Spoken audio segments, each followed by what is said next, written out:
Estamos num mundo em modo medo. O mundo confinado passou, pelo menos aqui em Portugal. O modo desconfinado há de passar. Mas, entretanto, o modo amedrontado foi ganhando espaço e assentando lugar.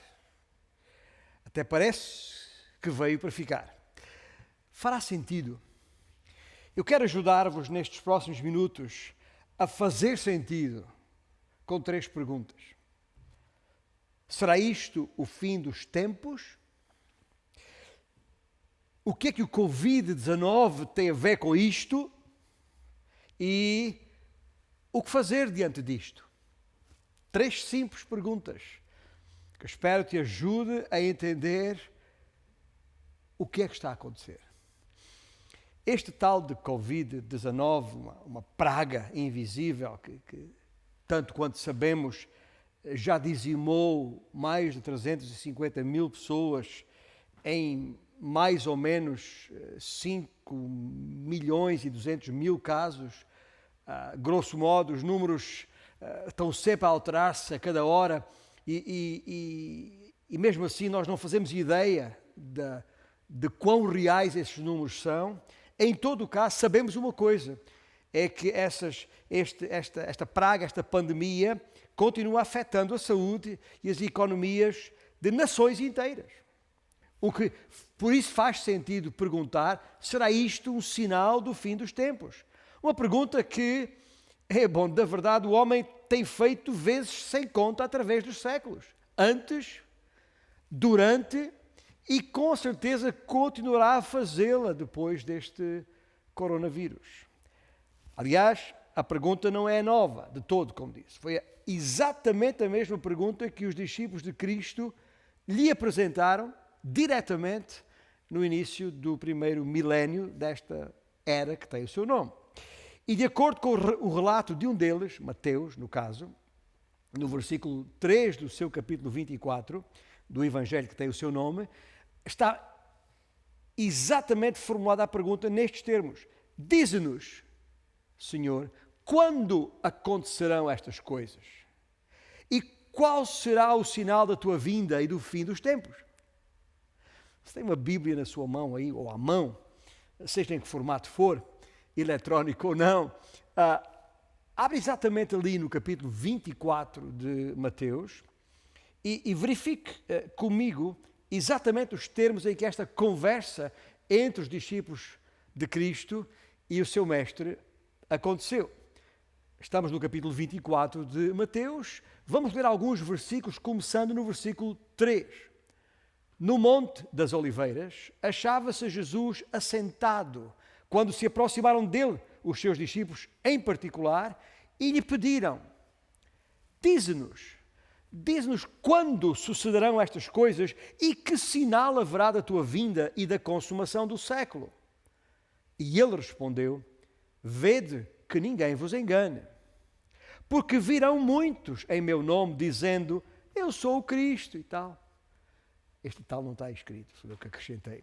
E enganarão a muitos. E certamente ouvireis falar de guerras e rumores de guerras. Vede, não vos assusteis, porque é necessário assim acontecer. Mas ainda não é o fim. Porquanto se levantará nação contra nação, reino contra reino, e haverá fomes e terremotos em vários lugares. Porém, tudo isto é o princípio das dores.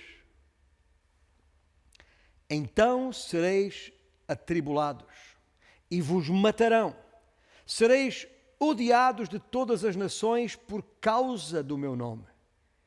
E nesse tempo muitos hão de se escandalizar, trair e odiar uns aos outros. E por se multiplicar a iniquidade, o amor se esfriará de quase todos. E vai por aí fora.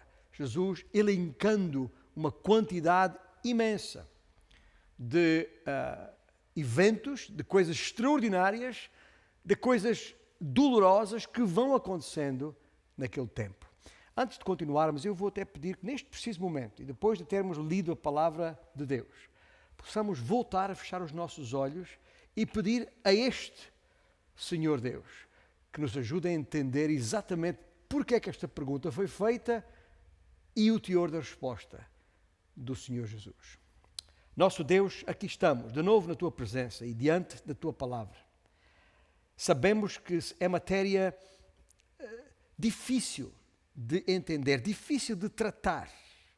Infelizmente, muitos falsos mestres se têm levantado, dando interpretações totalmente distorcidas desta mensagem que Tu nos queres comunicar. E por isso, ó Deus, ousamos pedir-te neste momento que o Teu Santo Espírito ilumine o nosso entendimento e nos ajude a entender exatamente o que está escrito, por que está escrito, e se alguma confusão, se alguma perturbação existir na nossa mente, que sejamos elucidados, esclarecidos por Ti, Senhor, em quem confiamos, e por isso oramos em nome de Jesus. Amém? Agora, voltando à palavra que aqui está desenvolvida pelo próprio Senhor Jesus Cristo, em que, como Ele designou naquele versículo 8, metaforicamente, designou como dores de parto, ou seja, o princípio das dores. Porque é disto que se trata. Tendo em conta todo o contexto bíblico, eu devo até dizer que este versículo 8, exatamente nos termos em que está aqui escrito, é uma frase escatológica. Ou seja, refere-se aos eventos que estão ainda por vir. E precisamente a eventos que terão lugar, de acordo com as Escrituras, nos últimos 7 anos de vida aqui na Terra, imediatamente antecedentes e conducentes ao prometido retorno de Cristo, que tanto esperamos. E esse momento será aí sim o início do trabalho de parto, propriamente dito. O princípio das dores que Jesus aqui se refere no texto que lemos, o princípio das dores de parto, referem-se precisamente aos acontecimentos que vão tendo lugar ao longo da presente era, do tempo que nós vivemos, que nós, biblicamente, designamos por tempo ou era da Igreja, que teve o seu início lá em Jerusalém, naquele dia de Pentecostes, e que estes acontecimentos, estas dores, vão aumentando de intensidade, tal como acontece, aliás, nos últimos dias de uma gravidez, como a conhecemos. E no contexto de Mateus 24, o trabalho de parto refere-se ao juízo de Deus, a um julgamento do Senhor, que o Velho Testamento designa, e há referências no Novo Testamento também, como o dia do Senhor. O dia do Senhor não se refere a um dia de 24 horas, mas a um período extenso de tempo que abrirá com o arranque daqueles 7 anos que referi há pouco, também chamado de Grande Tribulação, e que é uma referência direta à profecia das 70 semanas que se encontra justamente no Velho Testamento, no livro de Daniel, capítulo 9. E entre os sinais referidos nos evangelhos de Mateus, de Marcos e Lucas, essas dores de parto incluem o surgimento de falsos cristos, guerras e revoluções, terremotos, epidemias e fomes, coisas espantosas aqui na terra e nos céus, perseguições, falsos mestres, enfim. E grande apostasia já agora, grande apostasia no seio da própria igreja. E Jesus disse, e cito as suas palavras, vede, não vos assusteis, porque é necessário assim acontecer, mas ainda não é o fim. Lucas, no seu capítulo 21, versículo 13, refere ainda um dado muito interessante que eu não posso deixar de lado aqui. Lucas diz, isto vos acontecerá para que deis testemunho. Mas já lá vamos.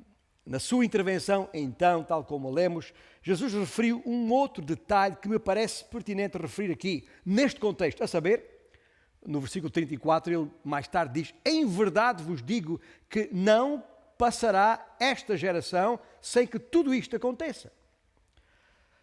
Ora, sendo que, e agora vou desenvolver aqui um raciocínio lógico que eu espero que vos esclareça nesta matéria. Sendo que, de acordo com a Bíblia, em Gênesis capítulo 15, e nos versículos 13 a 16, uma geração tem 100 anos e, sendo que o princípio das dores normalmente não acontece na concepção, nem durante as semanas de gestação, senão nos últimos dias da gravidez, e sendo que esta geração, citando a que Jesus se refere, só pode ser aquela que tem a ver com os acontecimentos ali descritos, não faria sentido de outra forma, e considerando ainda que, estamos juntos, não vos perdi ainda, estamos no raciocínio aqui, considerando ainda que ele havia dito que vinha para iniciar e edificar a sua igreja, ele disse isso naquele mesmo Evangelho de Mateus, capítulo 16, algo que só teve lugar após a sua ascensão, a sua saída para os céus, onde se encontra à destra do Pai, naquele mesmo dia de Pentecostes, descrito em Atos capítulo 2, ou seja, é nesse momento que tem lugar a concepção da igreja propriamente dita, e a sua gestação decorre ainda. E o Senhor disse, vai decorrer até eu voltar. Algo que, obviamente, ainda não aconteceu. Diante desta sequência de factos bíblicos, creio estar em condições de poder afirmar, com grande convicção, que, apesar de desde a queda do homem, sempre ter havido guerras e terremotos e fomes, etc., nada de novo. Apesar disso, dado o aumento dramático de cada uma destas dores de parto, neste último século, para não ir mais longe, quando eu digo aumento, estou a falar aumento em detalhe, aumento em sequência, aumento em escala, aumento em extensão. Apesar disso, devemos estar mesmo vivendo a geração testemunha destes últimos dias. Como disse, é a minha convicção. E sendo assim, estamos quase a entrar em trabalho de parto. Só não sabemos quando. E por isso a metáfora que o Senhor usa faz todo o sentido, porque assim é num parto natural. Agora, a essa primeira parte da questão dos discípulos, Jesus acabou por responder mais adiante no versículo 36, que não lemos há pouco, quando ele disse, mas a respeito daquele dia e hora, ninguém sabe. E Paulo alertou os Tessalonicenses, uma igreja que se formaria mais tarde na cidade de Tessalónica, a esse respeito, de acordo com a sua primeira epístola, capítulo 5, logo nos primeiros versículos, Paulo diz, o dia do Senhor, o tal dia do Senhor a que me referi, vem como um ladrão na noite, inesperada e repentinamente. Acabei de vos responder à primeira questão, é isto o fim dos tempos? Mas agora, o que é que isto tem a ver com o Covid-19? Ou o que é que o Covid-19 tem a ver com isto?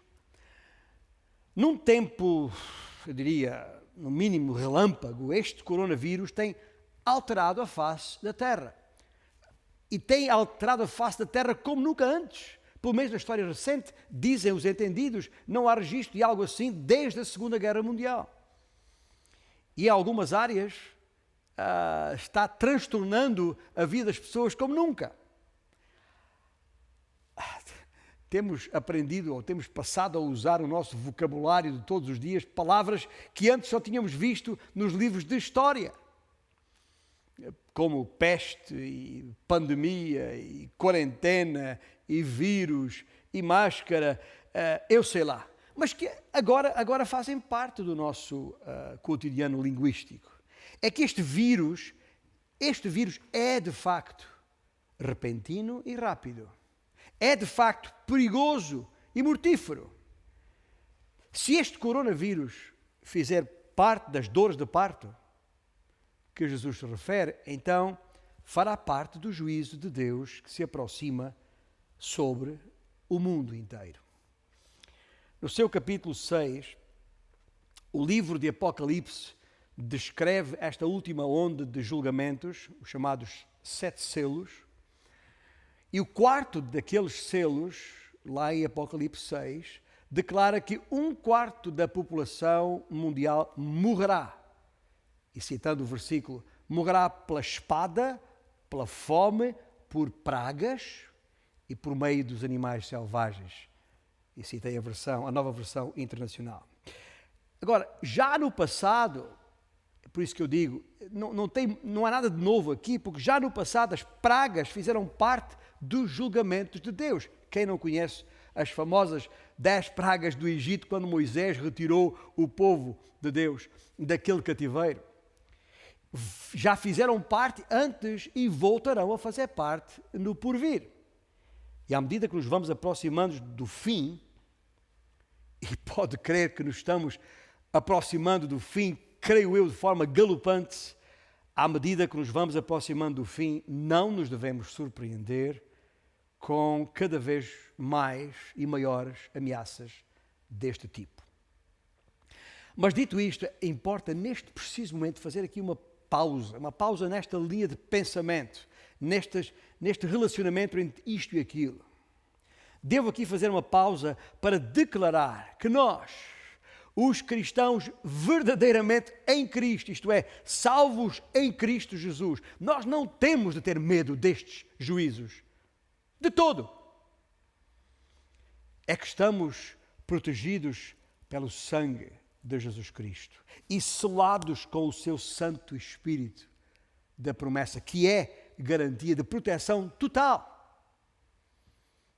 Naquela mesma primeira epístola que Paulo escreveu aos Tessalonicenses, no capítulo 5, Paulo diz: porque Deus não nos destinou para a ira, mas para alcançar a salvação mediante nosso Senhor Jesus Cristo. Uma ideia que ele corrobora em quase todas as suas epístolas. Lembra-se quando Jesus disse na cruz, ainda não há muitas semanas atrás falámos nisto, quando Jesus clamou: Deus meu, por que me desamparaste? Esse momento, ele fê-lo porque carregou sobre si, em nosso lugar, todas e cada uma das partículas da ira de Deus, livrando-nos de tal condenação. Por isso, toma boa nota. Se já te arrependeste do teu pecado, se já colocaste a tua fé na obra redentora de Cristo, se em teu coração, no interior do teu coração, já confessaste a Jesus como Senhor, então todos os teus pecados,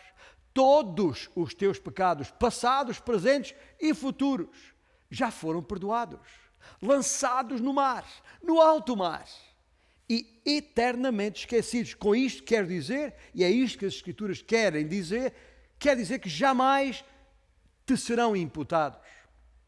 Tal como Jesus, aliás, asseverou de acordo com o Evangelho de João, capítulo 5, versículo 24, quando Jesus diz: na verdade, vos digo que quem ouve a minha palavra e crê naquele que me enviou, tem a vida eterna. Tem a vida eterna. Não é se fizer coisas boas, tem a vida eterna. Não é se for fiel à sua igreja, tem. Não é se ajudar os pobres, tem. Não, é aquele que ouve a minha palavra e crê, tem. Tempo presente do verbo ter. Tem a vida eterna, não entra em juízo, mas passou, agora passado, tempo passado, mas passou da morte para a vida. Não podia ser mais claro do que isto. E o apóstolo Paulo deu testemunho disso mesmo, da parte de Deus, quando escreveu aos Romanos, logo no primeiro versículo do capítulo 8, dizendo: agora, pois, já nenhuma condenação há para os que estão em Cristo Jesus. E por isso, porque o tempo dessa grande tribulação que há de vir é tempo de condenação e é tempo de expressão da ira de Deus, por isso mesmo nós seremos arrebatados, como Paulo escreveu nessa mesma epístola aos Tessalonicenses, capítulo 5, e pode ler, quando tiver um pouco de tempo, todos os versículos 13 a 18, onde a sequência de como é que estas coisas andam a acontecer, mas é exatamente por isso, porque nenhuma condenação há para os que estão em Cristo Jesus, e o tempo da grande tribulação, quando aquelas dores de parto atingirem o auge, quando esse tempo chegar, nós já não estaremos aqui, porque esse é um tempo de ira, e por isso nós seremos arrebatados antes. Fechando o parênteses, deixe-me passar à terceira e última questão que suscitei no início. Diante disto, o que fazer então? Agora, eu não estou a dizer com isto, falando para nós que estamos em Cristo, que no fim dos tempos, à medida que estas dores de parto vão ganhando sequência e frequência e intensidade, isto não quer dizer que no fim dos tempos teremos vida fácil. O Senhor nunca nos prometeu vida fácil. Haverá perseguições. E as repercussões no mundo, em real estado de calamidade, as repercussões farão moça, causarão dano. Como diz o nosso povo, não matam, mas moem. Mas digo-vos uma coisa, porque tenho que o dizer com a autoridade que a palavra de Deus nos confere, será uma bênção sem medida. Será uma bênção gloriosa. Será maravilhoso ver como Deus tomará conta dos seus e os usará para a sua glória em tempos difíceis como este. Entretanto, o que é que Deus espera de nós? O que fazer à luz deste contexto de princípio das dores de parto? Duas coisas principais. Primeiro, Deus quer que sobrevoemos e não que sobrevivamos. Estes são tempos muito especiais. Eu estou convencido que são tão especiais como foram os de Moisés e Elias e Eliseu, ou Jesus e os tempos da igreja primitiva. Os próximos grandes eventos no calendário de Deus têm a ver com o fim dos tempos e todos os eventos que lhe estão associados, tal como descritos no livro de Apocalipse. Não me admiraria nada se Deus, nestes tempos que ainda vivemos, não me admiraria nada se Deus aumentasse a manifestação de milagres. Tanto para cuidar do seu povo, tipo maná no deserto, quanto para alcançar os perdidos. Como aconteceu, por exemplo, naquele tempo do início da igreja, e conforme descrito em Atos capítulo 8, tal como aconteceu com Filipe em Samaria.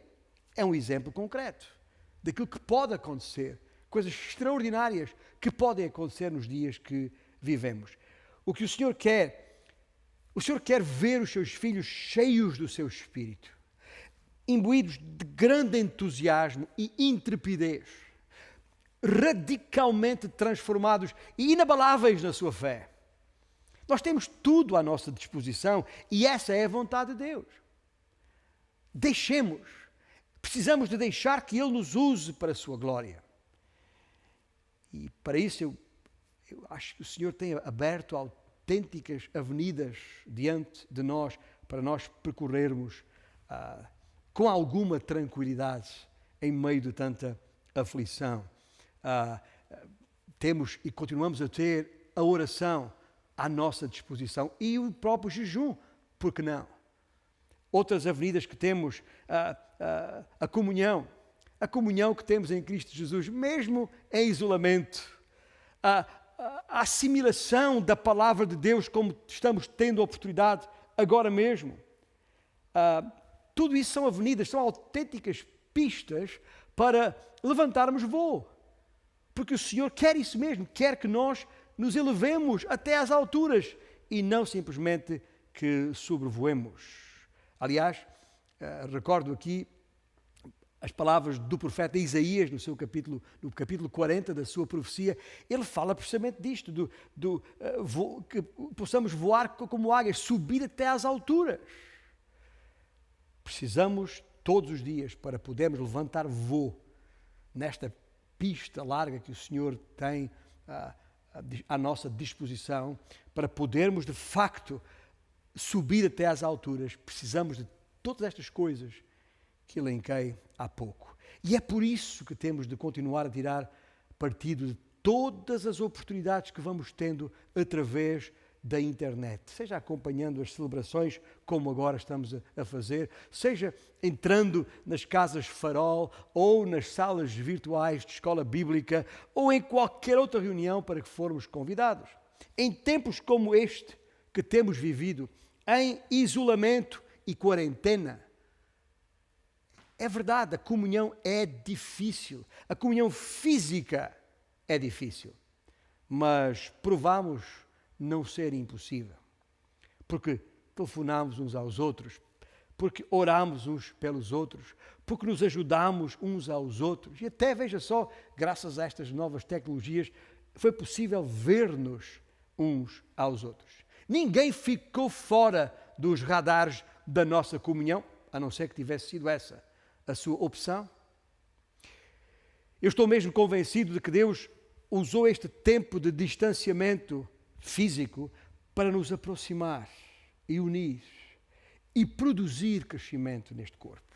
Ou seja, afinal, aquilo que Satanás poderia ter usado para nos afastar, refiro-me à suspensão das reuniões presenciais, Deus transformou em nosso fortalecimento e, consequente bem, para a sua glória. Portanto, ao serem levantadas as restrições e à medida que vamos voltando a uma certa nova normalidade, há que aproveitar o momentum, ganhar velocidade para levantar, subir até às alturas. O Senhor não nos chamou para nos arrastarmos por aqui desanimados e tristes, tentando sobreviver às fadigas e situações fatídicas da vida. Não! Chamou-nos para sobrevoarmos acima dessas nuvens, mantendo um contacto mais direto com a verdadeira luz, que é Jesus. Mas também, digo eu, para termos um melhor ângulo de visão sobre o que se passa aqui embaixo.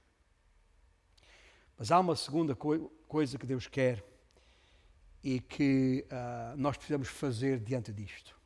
Deus quer que alcancemos e não que nos amedrontemos. Na vertical, sim, com os nossos olhos no alto, sim, que é de onde vem o socorro, sim, mas também na horizontal, sem deixar de olhar as gentes à nossa volta, gente aflita e exausta, gente amedrontada e desnorteada. Nós temos de vê-las como Cristo as viu e vê, com aquele olhar compassivo que não conteve as lágrimas. Todo este tempo de tragédias e de incertezas prenunciam o fim dos tempos. Mas lembre-se do que Jesus disse, ainda não é o fim. O Senhor prometeu voltar, mas ainda não voltou. De acordo com a segunda epístola que Pedro escreveu, no capítulo 13, versículos 8 e 9, Pedro diz que ele, o Senhor, tem tardado o seu retorno para que mais alguns cheguem ao conhecimento da verdade. E por isso, até o Senhor voltar, é tempo de continuar a pregar o Evangelho da salvação que há em Cristo Jesus. Porque a sua vontade, de acordo com esse mesmo texto que referi, é que ninguém se perca. Temos de continuar a olhar, a ver as pessoas como Cristo viu. Para quê? Para encontrar alguém, e nós nem sabemos quem, mas alguém que esteja pronto para o arrependimento. E aí sim, falar-lhe das boas novas para a sua salvação. Há que perguntar, mesmo informalmente, a cada uma das pessoas que estão à nossa volta, sejam vizinhos, familiares, colegas de escola, de trabalho, gente com quem lidamos nos nossos negócios, no nosso dia-a-dia, há que perguntar a esses que se chamam a si mesmos de cristão ou de cristãos, se de facto têm a certeza da salvação. Onde está a sua esperança? Se é que tem alguma. Foi para tempos como este que o Senhor permitiu que aqui chegássemos. As pessoas estão particularmente sensibilizadas e eu diria propícias para ouvir o Evangelho. Há que alcançá-las. Há que alcançá-las, dizendo-lhes: tens que te arrepender, têm que se arrepender do seu pecado. Querendo com isso dizer, obviamente, que reconhecem que isso é desagradável a Deus. Querendo com isso dizer que estão dispostos a não continuar em pecado. E que estão disponíveis para deixar Deus transformar as suas vidas, compreendendo que isso não é possível ser feito por si mesmos. Essa é a primeira coisa que as pessoas têm que fazer. E nós temos que dizer isso a essas pessoas. A ti que nos ouves nesta manhã, tem de se arrepender. E depois tem de colocar a sua fé, a sua confiança em Cristo. Pois só Ele os pode salvar. As suas próprias obras feitas, fazendo-as agora ou vindo a fazê-las no futuro, as suas próprias obras não te podem salvar. As tuas práticas religiosas, seja que religião for, mesmo que seja aquela que nós consideramos como a nossa religião, podes vir à igreja todos os domingos, podes não falhar em encontro nenhum, podes estar sempre aqui, ser batizado aqui mesmo na nossa igreja, e isso não significa necessariamente que pertences a Cristo Jesus, porque isso são o vir à igreja, o ser batizado, ou seja lá o que for, são obras pessoais, que a não ser que assentem, que tenham a sua base na obra de Cristo, não serão em nenhuma circunstância, caminho, causa para a salvação. É só mesmo a obra de Cristo. E acho que posso usar aqui as palavras de uma forma fácil para perceber. Não são as tuas ou as minhas obras que nos salvam, mas a obra de Cristo na cruz, que ali morreu para pagar o preço dos nossos pecados, dos teus pecados, dos meus pecados. Uma dívida nossa que Ele assumiu sobre si, carregou sobre si. Mas as pessoas têm que se arrepender do seu pecado, têm que colocar a sua fé em Cristo Jesus. Terão que entregar a Ele todo o seu ser, de todo o seu coração. E sim, sendo batizados em nome do Pai e do Filho e do Espírito Santo. O batismo não salva, como disse há pouco, mas é a demonstração exterior de uma fé definida no interior. Quando essa confissão de Jesus como Senhor de facto acontecer, o Senhor Deus te salvará. E ao salvar faz uma coisa extraordinária que normalmente nós nem pensamos nisto. Mas Ele coloca em nós o seu Espírito. E nesse momento ficamos selados. E quando eu falo em selo, estou a falar em selo de garantia. Estou a falar em penhor, garantia da vida eterna que só Jesus pode dar. É certo que, como Paulo escreveu aos Coríntios na sua primeira epístola, a palavra da cruz é loucura para os que perecem, mas para nós que somos salvos, é o poder de Deus. E não é menos certo que, como o mesmo Paulo escreveu, neste caso aos Romanos, não me envergonho do Evangelho, porque é o poder de Deus para a salvação de todo aquele que crê. Crês tu isto? Nós temos o Espírito de Cristo. Queres ver o Espírito de Cristo a mover-se sobre a terra? Falando para nós que temos o Espírito de Cristo, nós que já somos salvos, que já fomos selados pelo Santo Espírito, queremos ver o Espírito de Cristo a mover-se sobre a terra, então temos que mover os nossos pés por sobre a terra.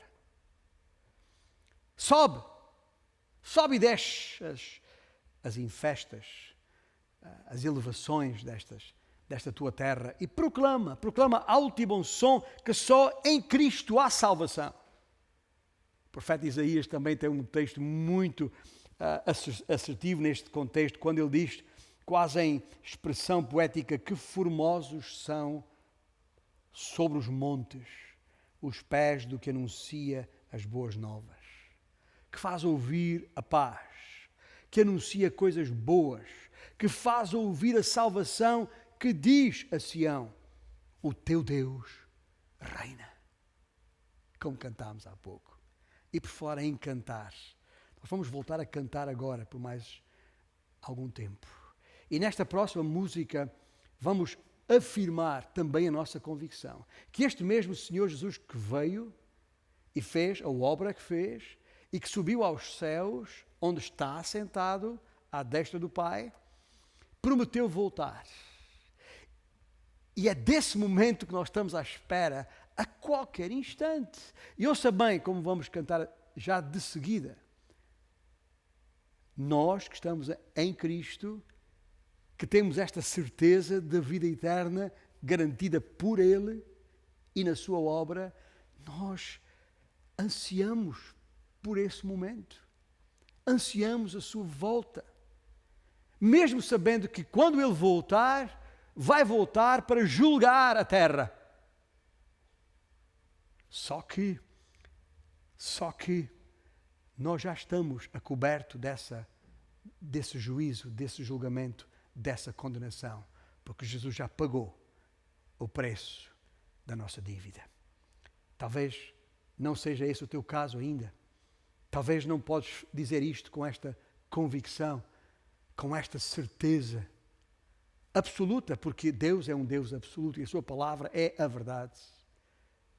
Enquanto cantamos este próximo cântico, pondera nestas coisas e pergunta a ti mesmo: o que é que me impede? O que é que me impede de abraçar esta bendita esperança, reconhecendo que Jesus Cristo é o Senhor e Salvador?